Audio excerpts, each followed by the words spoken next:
Okay, to solve this question सबसे पहले एक थ्योरी पता होनी चाहिए कि मान लो हमारे पास एक पुली है, पुली के अराउंड थ्रेड जा रहा है एंड यहाँ पर एक ब्लॉक अटैच्ड है, यहाँ पर भी एक ब्लॉक अटैच्ड है, से ए एंड बी।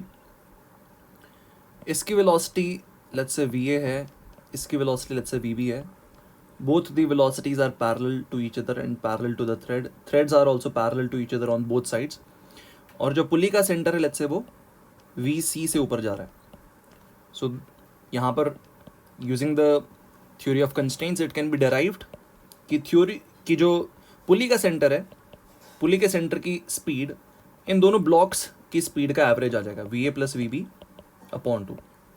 अब इसमें डायरेक्शन का ध्यान रखना, कोई भी एक नीचे जा रहा हो तो उसको यहाँ पर नेगेटिव की तरह ट्रीट कर देना। That's it. So let's solve this question using that theory now.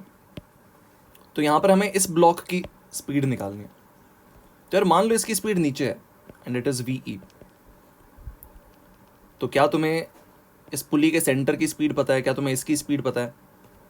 Because अगर ये पता हो तो ये निकाल सकते हैं, और अगर ये दोनों पता हो तो ये हम निकाल सकते हैं। So we do not have the velocity of this pulleys centre, इस पॉइंट की स्पीड भी नहीं पता है, तो उनको निकालने पे पहले थोड़ा ध्यान दो। तो देखो, ये जो पुली है रुका हुआ है, इस पॉइंट को यहाँ से खींच रहे हैं, ये हर सेकंड में 4 मीटर इधर पे मूव करेगा, तो ये पॉइंट हर सेकंड में 4 मीटर ऊपर मूव करेगा। तो इस पुली के सेंटर की स्पीड 4 मीटर पर सेकंड आ गई।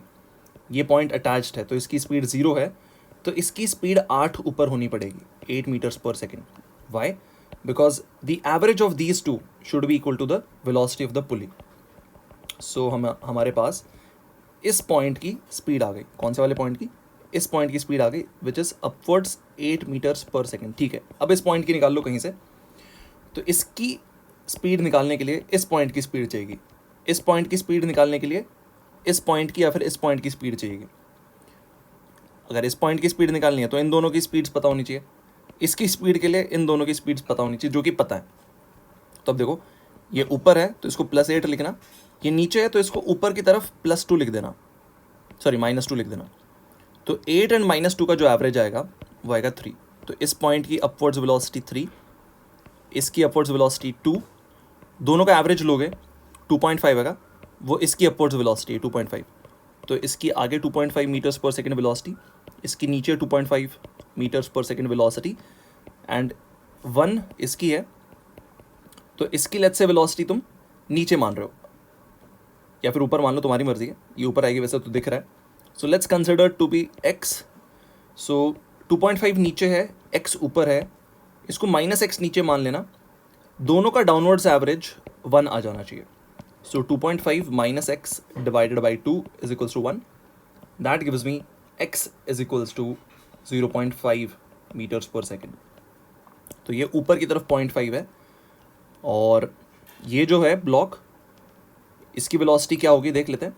इसको ऊपर कुछ ले लो, शायद ये वी ई ऊपर की बजाय नीचे की बजाय ऊपर हो, सो वी ई ऊपर ले लो। इन दोनों का जो एवरेज है वो इस पुली के सेंटर की वेलोसिटी के बराबर होना चाहिए। So x plus V E divided by 2 is equals to 8 metres per second. So यहाँ पर x की वैल्यू तुम्हारे पास है 0.5 plus V E divided by 2 is equals to 8। So V E की वैल्यू हमारे पास कितनी आ जाती है 15.5 मीटर्स पर सेकेंड, और ये कहाँ पर मूव कर रहा है? ऊपर की तरफ। That's the answer.